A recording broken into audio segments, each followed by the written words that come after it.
जय हिंद साथियों, मैं अपने इस वीडियो में आपका पुनः स्वागत करता हूं।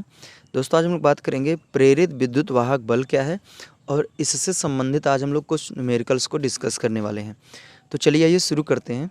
आप लोगों ने इलेक्ट्रिसिटी यानी विद्युत धारा वाले चैप्टर में आपने जब सेल या बैटरी के बारे में जब पढ़ा था, तो वहाँ पर शायद आपने विद्युत वाहक बल के बारे में जाना था कि विद्युत वाहक बल होता क्या है।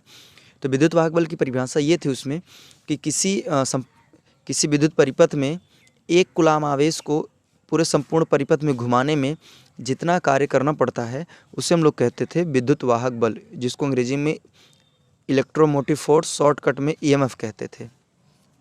लेकिन हम लोग यहाँ पे बात करने वाले हैं प्रेरित विद्युत वाहक बल। तो ये जो प्रेरित विद्युत वाहक बल है ये विद्युत वाहक बल से अलग है, मतलब सारा कंडीशन वही है लेकिन ये इसकी परिभाषा अलग है।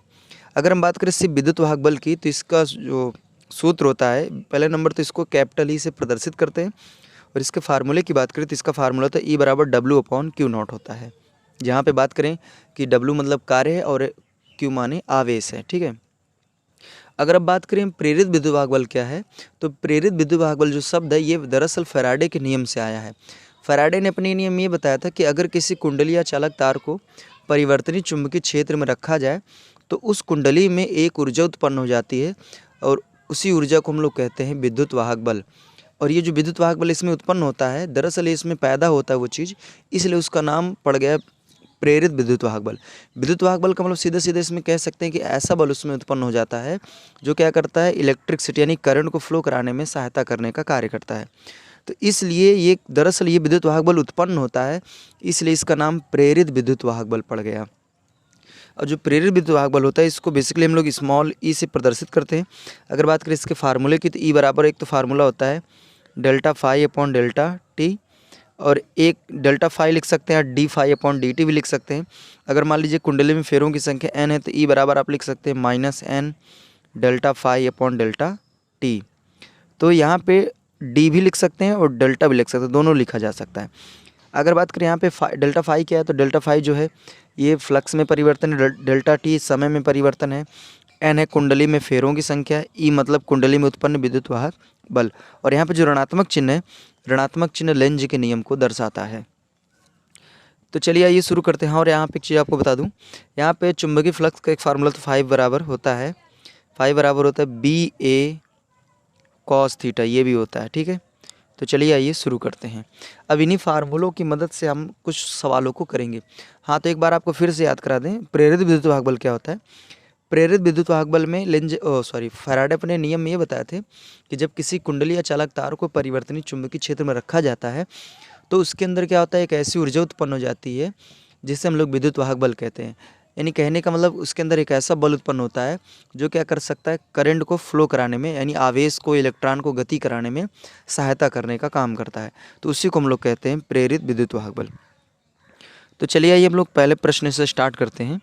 इसमें कहा जा रहा है कि 100 फेरों की एक कुंडली का क्षेत्रफल इतना है तथा इतने टेस्ला के चुंबकीय क्षेत्र में लंबवत रखी गई है। फिर कह रहे हैं इतने सेकंड में कुंडली को 180 डिग्री तक घुमा दिया जाता है। तो पहला नंबर आपको बताना है चुंबकीय फ्लक्स में परिवर्तन यानी डेल्टा फाई का मान, और कह रहा है दूसरे नंबर में औसत प्रेरित विद्युत वाहक बल बताना है। तो दरअसल अगर हम बात करें इसमें दिया क्या क्या है, तो पहले नंबर फेरों की संख्या दिया, n का मान 1000 दिया हुआ है, ठीक है। अगर बात करें क्षेत्रफल, तो n का मान दिया 1000 और a का मान दिया हुआ है 0.05 मीटर स्क्वायर, ठीक है। और यहाँ पे सवाल में लंबवत करके बोल दिया तो थीटा का मान आप 90 डिग्री रख, वैसे 90 डिग्री रखने से कोई मतलब नहीं है क्योंकि यहाँ पे घुमाया जा रहा है ना 180 डिग्री तक, तो इसको थीटा रखने कोई औचित्य नहीं लग रहा है। डेल्टा टी की बात करें तो डेल्टा टी मतलब 0.1 सेकेंड दिया हुआ है, ठीक है। और बाकी और कुछ दिया ही नहीं, बस फेरों की संख्या, क्षेत्रफल और चुंबकीय क्षेत्र भी दिया है। तो बी का मान दिया है 4 × 10⁻⁵ टेस्ला दिया हुआ है। तो चलिए इतनी चीज़ें आपको दिया हुआ, इन्हीं की मदद से आपको क्या करना है, चुंबकीय फ्लक्स में परिवर्तन और औसत विद्युत वाहक बल बताना है। तो चलिए आइए शुरू करते हैं। तो यहाँ पे अगर हम बात करें, देखिए पहले जब इसमें देखा जाए तो कुंडली को 180 डिग्री घुमाया गया, तो शुरुआत में वो 0 डिग्री थी और बाद में उसको 180 डिग्री घुमाया गया। तो अगर यहाँ से हम फ्लक्स निकालना चाहें तो मान लीजिए φ1 बराबर, इसको लिख सकते हैं BA cos थीटा। तो φ1 बराबर हो जाएगा, यहाँ पे θ1 लिख सकते हैं क्योंकि पहला कोण होगा, और B का मान बी और ए तो बदलेगा नहीं, तो बी का मान कितना है 4 × 10⁻⁵ और एरिया दिया हुआ है 0.05, ठीक है, इंटू कॉस थीटा का मान दिया हुआ 0 डिग्री। तो हम जानते हैं कॉस थीटा का मान 1 होता है, तो फाइनली इसको हल वगैरह करेंगे तो φ1 बराबर आ जाएगा, इसका मल्टीप्लाई इसमें कर लेंगे तो हो जाएगा 0.2 × 10⁻⁻5 और कॉस 0 डिग्री का मान 1 होता है, तो φ1 का मान तो ये आ गया, ठीक है, इतना आप वेवर लिख सकते हैं।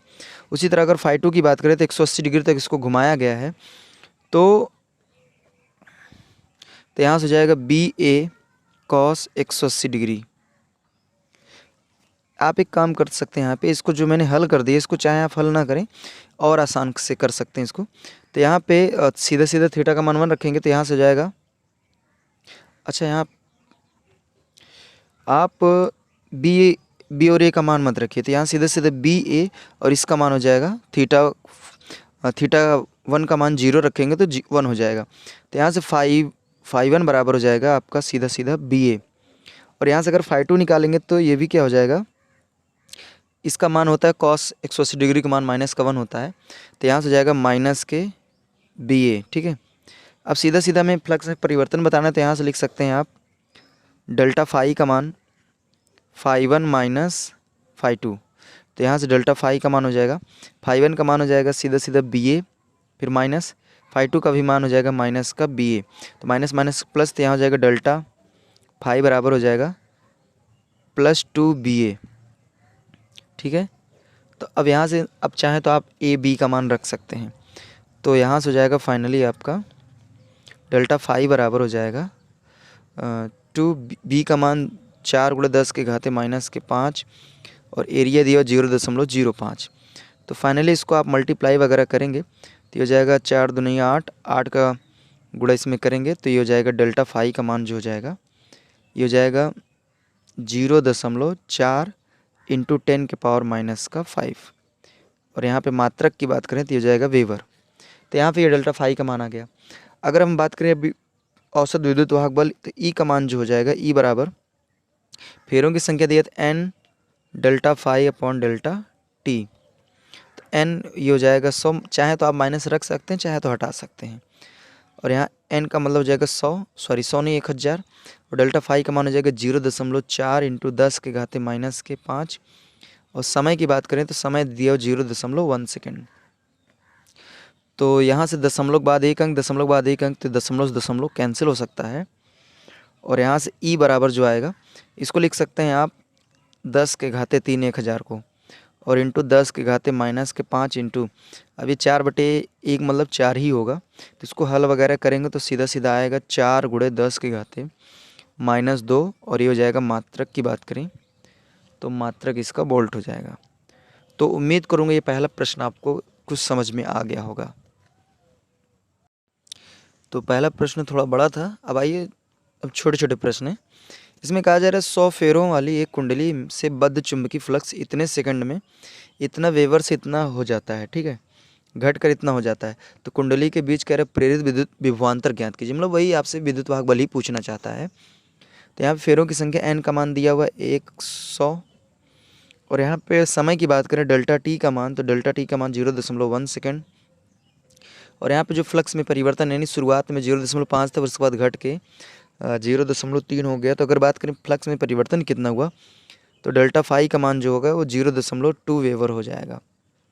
तो फाइनली सब ओके है, तो ई बराबर आप लिख सकते हैं -n delta phi upon delta T, तो ई बराबर जाएगा -n का मान रखेंगे आप 100 मतलब 10⁻², और डेल्टा फाई का मान हो जाएगा 0.2 बटे डेल्टा टी का मान हो जाएगा 0.1, तो दशमलव दशमलव कैंसिल हो जाएगा। तो फाइनली यहाँ बचेगा 2 × 10⁻, ठीक है, 10⁻², और ये हो जाएगा वोल्ट। अगर आप और अच्छे से लिखना चाहते हैं तो 10⁻² का मतलब 100 होता है, तो 100 का मल्टीप्लाई इसमें करेंगे तो जाएगा 200 वोल्ट। अब आइए हम लोग नेक्स्ट प्रश्न की ओर चलते हैं। देखिए दरअसल ये वाला प्रश्न है, ये अवकलन का प्रश्न है। तो जो बच्चे गणित वाले होंगे वो इसको बहुत अच्छे से समझ पाएंगे, और बायोलॉजी वाले जो होंगे वो थोड़ा सा कम समझ पाएंगे। खैर कोई नहीं, एक बार अगर आप अवकलन नहीं जानते हैं तो एक बार अवकलन आप कहीं से देख लीजिए, उसके बाद अगर इस प्रश्न को आप देखेंगे तो आपको बहुत ही आसानी से समझ में आ जाएगा। तो चलिए शुरू करते हैं। इसमें कहा जा रहा है कि एक कुंडली में चुंबकीय फ्लक्स φb निम्न समीकरण के अनुसार समय t के साथ बदल रहा है। तो φb बराबर इतना मिली वेबर दिया है। तो कह रहे हैं 4 सेकंड बाद कुंडली में प्रेरित विद्युत वाहक बल की आपको गणना करना है। तो इसमें फेरों की संख्या तो दिया नहीं है, तो ई बराबर आप लिख सकते हैं माइनस डी लिख सकते, क्योंकि अवकलन करना है तो D φb upon D T. Minus चाहें तो आप लगा भी सकते, नहीं हटा भी सकते हैं।